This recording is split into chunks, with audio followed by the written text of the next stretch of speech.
Welcome back to GeoScope. In a world of shifting alliances and complex economic forces, we dissect the critical power plays that define our era. Today we turn our lens on an American icon, John Deere.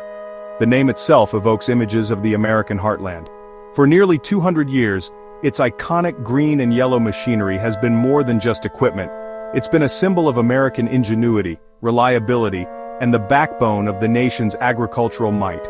From the first self-scouring steel plow in 1837 to today's satellite-guided combines, Deere & Company has been a titan of industry, deeply woven into the fabric of rural America. But that deep-rooted American identity is now being tested. In a move that has sent shockwaves from the factory floor to the halls of power, John Deere is shifting key manufacturing operations, specifically its tractor cab production, from its historic home in Waterloo, Iowa, to a new facility in Mexico.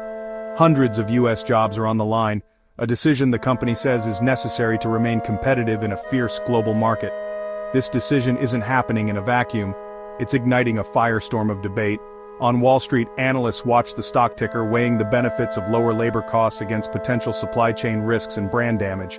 The move is seen by some as a shrewd business strategy, essential for long-term shareholder value. Meanwhile, in Washington, the political fallout is escalating. The White House has responded with threats of steep tariffs on goods imported from Mexico, framing the issue as a matter of national economic security and a betrayal of the American worker. This puts John Deere directly in the crosshairs of a burgeoning trade war, turning a corporate decision into a high-stakes political battle. And on the ground, the impact is deeply personal. For generations of American farmers, loyalty to John Deere has been unwavering. Now they face a difficult choice, caught between their allegiance to a brand they trust and the looming threat of higher prices. For the communities built around these factories, like Waterloo, the news is devastating. These aren't just jobs, they're livelihoods that have supported families and funded schools for decades. The silence left by a shuttered production line is a sound many fear they will soon have to face.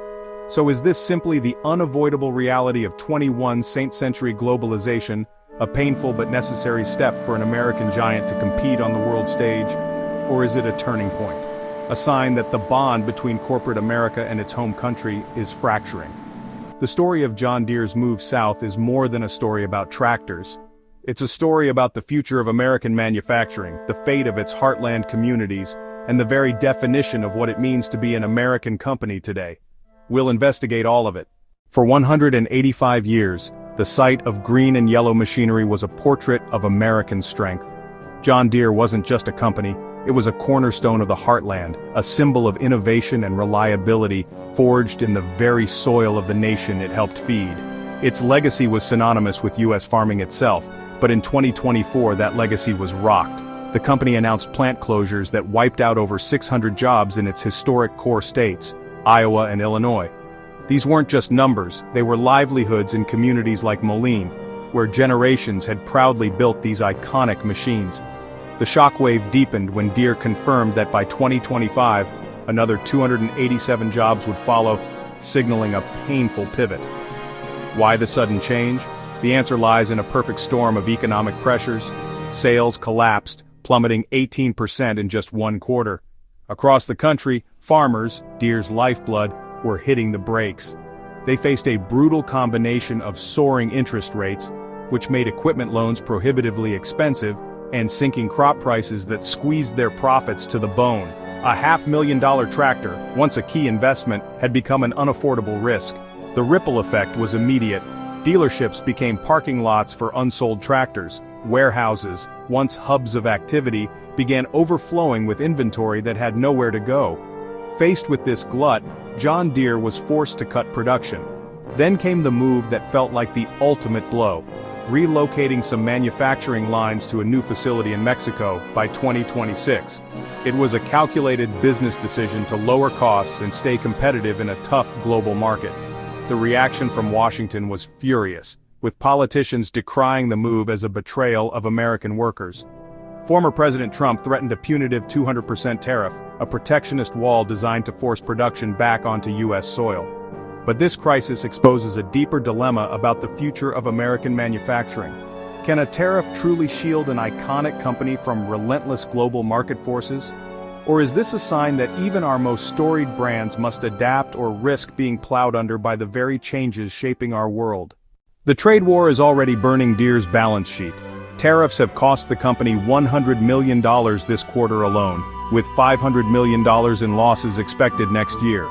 Construction and forestry divisions, heavily tied to global markets, are hit hardest. Deere is scrambling for tariff relief under USMCA, but prices are still set to climb 2–4% by 2026, squeezing farmers already struggling to make ends meet. Behind the scenes, Deere's legal teams and engineers are racing to renegotiate supply contracts and cut costs. But in a trade environment this volatile, certainty is a luxury Deere no longer has. The layoffs aren't just numbers, they're towns hollowed out. In Iowa alone, over 1,800 jobs have vanished since 2020. Shops are shuttering, optimism is fading, and lawmakers are now demanding companies that take state tax breaks pay them back if they cut jobs. Deere insists these are market-driven decisions, not betrayal. But for families losing their livelihoods, that argument rings hollow. This is the human toll of globalization, and it's reshaping America's industrial heartland. Farmers, Deere's core customers, are being squeezed on all sides. High interest rates make equipment financing painful. Low crop prices slash incomes. Tariffs choke off export markets.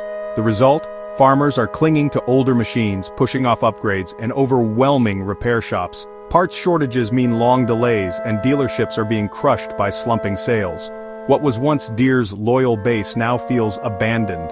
And if Deere loses the trust of America's farmers, no investment will be enough to rebuild it. Despite the storm, Deere is doubling down. It's committing $20 billion to U.S. operations over the next decade, upgrading factories, expanding remanufacturing in Missouri, adding lines in Iowa, and building new plants in North Carolina. It's a bold attempt to prove Made in America still means something, but in a world of supply chain chaos, steel shortages, and semiconductor delays, the gamble is far from guaranteed. Beneath the headlines, Deere's hidden battle is logistics. Steel prices, chip shortages, and freight bottlenecks have stretched production timelines by months. Farmers waiting for equipment can miss entire seasons, a devastating blow.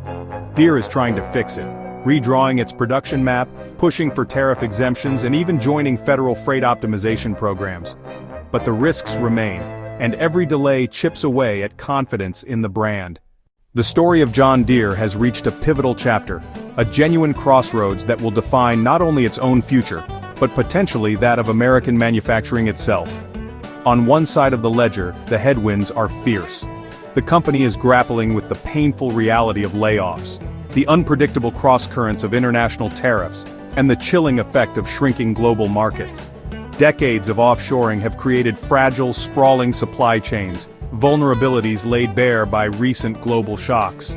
The pressure from Wall Street for immediate profits often clashes with the long-term vision required for sustainable growth, creating a constant battle between shareholder value and stakeholder well-being. Yet, on the other side, John Deere is making a monumental gamble, a $20 billion bet not just on itself but on the very idea of an American industrial revival. This isn't just maintenance capital, it's a strategic overhaul. We're talking about state-of-the-art factories rising from American soil, a massive injection of funds into research and development for autonomous and green technologies, and a deliberate effort to reshore the production of critical components. It's a defiant stand against the narrative of irreversible decline, a conscious decision to anchor its future here, at home. For the countless small towns whose identities are interwoven with the green and yellow of John Deere, the stakes are deeply personal. For generations, a job at the local plant meant stability and a source of community pride. This new investment offers a glimmer of hope, a chance to rebuild what was lost. But for the farmers who form America's agricultural backbone, the questions are more pragmatic. Will this domestic focus translate into more reliable equipment and better support, or will it mean higher costs passed down to them, squeezing already tight margins? Their trust, once a given, must now be re-earned. Ultimately, this story transcends a single company. John Deere has become an unwilling test case for a nation's economic soul. Can an American manufacturing giant, an icon of the heartland, successfully pivot back home in an era of relentless global disruption? If Deere succeeds, it could provide a blueprint for others, signaling that reshoring is a viable strategy for national resilience. But if it falters, it could be seen as a cautionary tale, proof that the forces of globalization are simply too powerful to reverse. So we want to hear from you. Is this $20 billion investment a genuine, long-term commitment to American workers and innovation, enough to restore the trust fractured by past decisions? Or is it a calculated corporate strategy designed to leverage public sentiment and government incentives, masking an inevitable slow decline of another American icon? Can one company truly steer against the powerful currents of the global economy? Drop your thoughts in the comments below. Your insights are a crucial part of this ongoing conversation. And don't forget to subscribe to GeoScope for more deep dives into the critical battles shaping our world.